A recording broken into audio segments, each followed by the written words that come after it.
Olá, crianças! Tudo bem com vocês? Hoje nós vamos falar um pouquinho sobre história, o capítulo 2, Nossa Rua, Nosso Bairro. Então, nós vamos dar início na página 232. Então, aqui começa a falar um pouquinho sobre em que rua e bairro fica a sua moradia.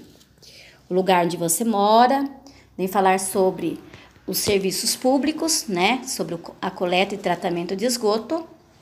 E aqui nós temos um textinho que vem falar sobre as ruas e os bairros. Então, falando um pouquinho sobre as ruas. A rua é o lugar onde fica a nossa moradia. E nas ruas também encontramos diversos tipos de estabelecimentos. Então, nós encontramos lojas, restaurantes, padarias, escolas e hospitais. Já os bairros, as ruas formam quarteirões, e os quarteirões formam bairros e os bairros cidades. Então, aqui nós temos 4 imagens, né?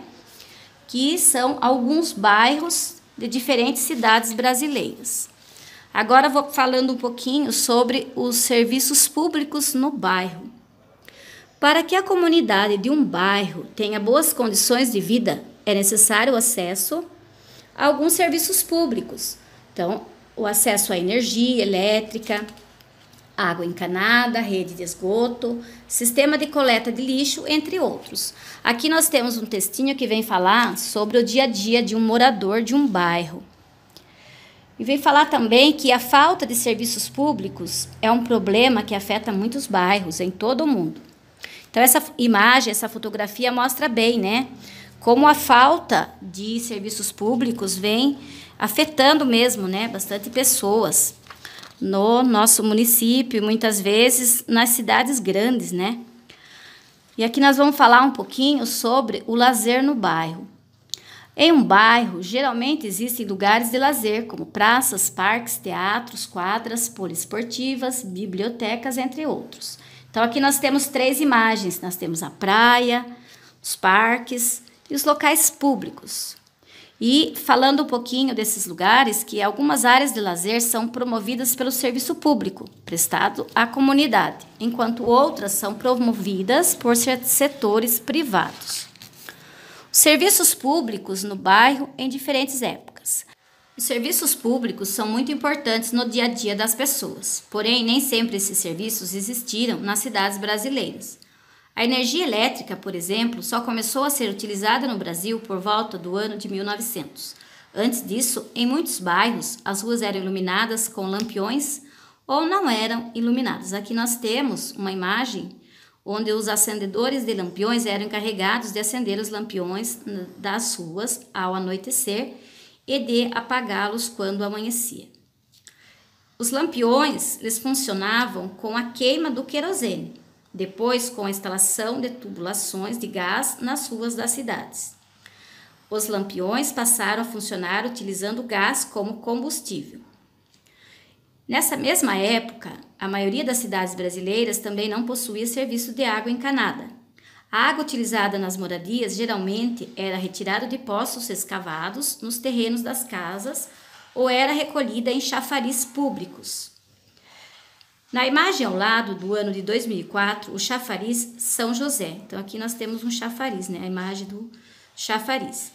E como que funcionavam esse chafariz? A água chegava até os chafarizes por meio de aquedutos, que a transportava de nascentes localizadas nas matas. E aqui vem falando um pouquinho sobre como que se dá o poço, né? Que em muitos sítios, chácaras ainda existem os poços, nós falamos poços artesianos. Então, o que é o poço? É a abertura profunda, cavada artificialmente na terra, para atingir e captar a água que se acumula no subsolo. Geralmente, o poço tem formato circular e as paredes são revestidas de pedras, tijolos ou concreto, para evitar desmoronamentos. As águas retiradas dos poços, antes de serem consumidas pelo ser humano, devem ser antes fervidas e filtradas, para evitar doenças. Todo bairro tem sua história. Todo bairro tem uma história, e essa história narra tanto a formação dos bairros, o que pode ter ocorrido recentemente ou há muito tempo, como acontecimentos que marcaram a vida de seus moradores. Existem bairros, por exemplo, que se formaram próximos a uma indústria ou uma estação de trem. Há aqueles que surgiram como base na divisão de um terreno ou de uma área onde antes era uma fazenda. E há também os bairros que surgiram de modo improvisado, a partir de agrupamentos de pessoas com baixas condições de vida, que construíram suas moradias, muitas vezes em locais de risco, como morros e encostas. Aqui nós temos o bairro do Recife, nós temos algumas imagens, né, que vem falando sobre o bairro do Recife. Na página 241, nas atividades, na número 1, nós vamos desenhar no espaço abaixo como é a sua rua. E a seguir, desenhe como você gostaria que a sua rua fosse. Dando continuidade, na página 242, na atividade 2, observe as fotografias a seguir e indique se são lugares públicos ou privados. Então, pessoal, lembrando que ambientes privados são aqueles que restringem a entrada de algumas pessoas, como a nossa moradia. E ambientes públicos são coletivos, ou seja, todas as pessoas, sem qualquer restrição, podem entrar nesses espaços, como parques públicos, lojas, praças e etc. Então, aqui nós temos 4 imagens, né? Então, nós vamos escrever aqui na frente se ele é público ou se é privado, tá? Então, nós temos uma praça de alimentação, temos um consultório, né? Aparece o dentista aí. Aqui nós temos também a casa, né? E aqui embaixo uma exposição de quadros.